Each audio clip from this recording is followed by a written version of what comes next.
There are only two words that truly haunt me. TARDIS and computer. This might sound like a slightly strange selection, but it's because these are the two redstone builds that people always ask me to construct that I've never been able to construct. I can't construct the computer because frankly I'm too dense, but the TARDIS always just wrote off as being impossible. Until I discovered this Immersive Portals mod.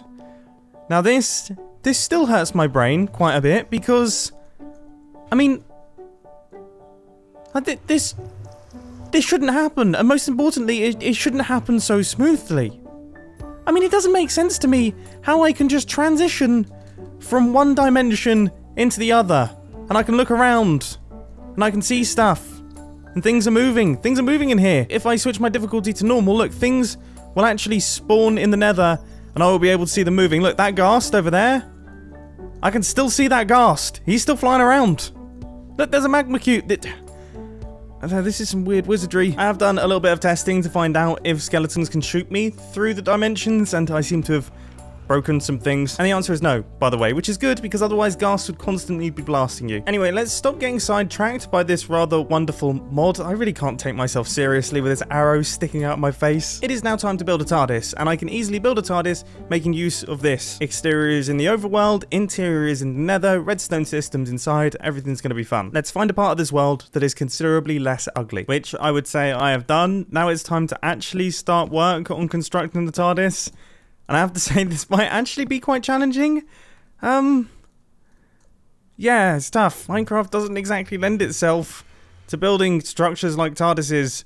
This is difficult. I just want to get this in early. I apologise to any Doctor Who fans if I completely butcher this. But with that being said, I would say I've done a pretty good job.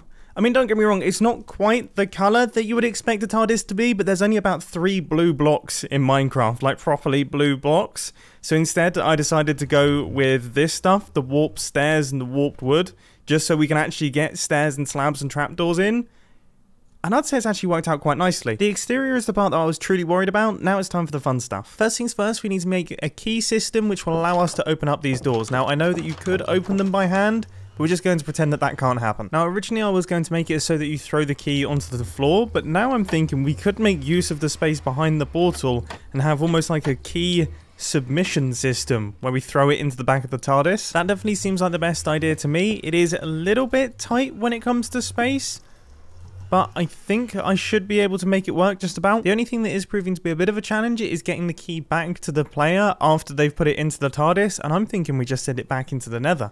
Because, of course, you know, we can shoot the item back out this side. This immersive portal stuff is still messing with my brain a bit. Right, let's see how well this works then. So I'll walk up to here, throw my completely unsuspecting key into the system. The doors open up, and I have made my way into the nether, and my key has been returned. I mean, that is fancy. That is very, very fancy. And things are about to get a lot fancier, because now it is time to actually build the interior of this thing.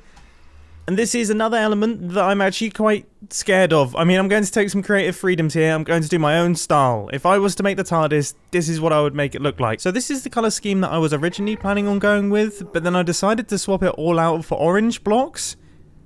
And I think I prefer it, but I think we also need to change up the grey concrete. I don't know if that's the way to go. You see, the TARDIS design that I'm going for here is the one that I'm most familiar with, which is when I was heavily into Doctor Who, and it was around about the Matt Smith, David Tennant era. It was a very orangey, very glowy design, and I'm hoping to recreate that. This might just be the most expensive floor of all time. The thing is with the TARDIS, it has this very alien but also industrial look, and it's incredibly, incredibly difficult to recreate in Minecraft, but I am trying my hardest. My 2 brain cells are working up a serious sweat at this point in time. But I would say my little bit of brain cell cardio has paid off. This is looking cool. This is fitting in with the theme that I'm hoping for. I'm absolutely terrified to start work on the roof. I really don't know what to do here. Once again, taking some inspiration from the TARDIS that I'm most familiar with, it kind of had this crazy like cathedral roof. You know, this big dome almost like an observatory. Maybe I could try and do something like that. I have found the perfect TARDIS building material. Yes, yes, yes, yes, that looks good. Is this a little bit too much shroom light? I don't know if it is. Now that I've covered it up with the orange glass, I think it reduces the intensity a little bit, and I think it means that the entire roof can be this glowing stuff. I mean, I've been looking at a ton of images of TARDISes, and especially the TARDIS that I'm trying to recreate on Google Images, and the roof is very glowy. So I guess I can get away with having a very glowy roof. So let's take a look then. First off, on the outside, already, this looks really cool. I just love the logic not making any sense whatsoever. And then when we pop inside, this feels correct.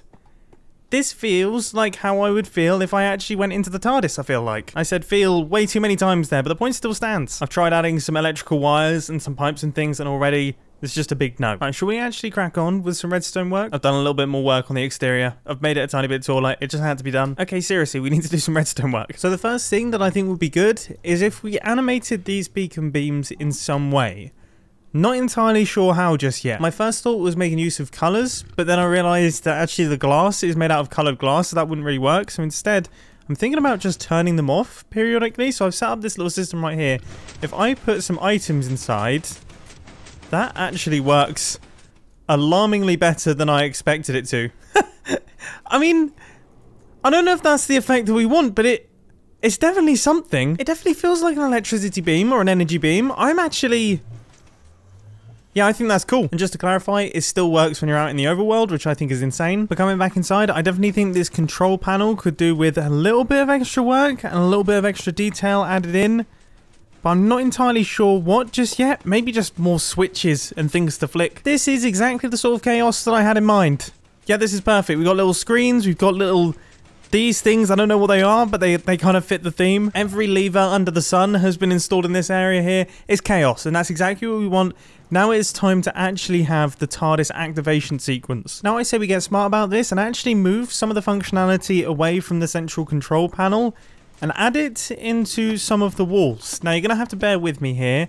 Okay, but I have a bit of an idea. Because, of course, Minecraft is a game where we can't have small dials and things, I thought I would have them on the walls. So this is how we set the date and location as to where this thing is actually going to move to. Let's get some of these items in place. And now let's see if I can get some of this redstone working. And now let's see if I can get those things working in combination. So my idea is that we would use these dials on the side right here to select when we go and where we go.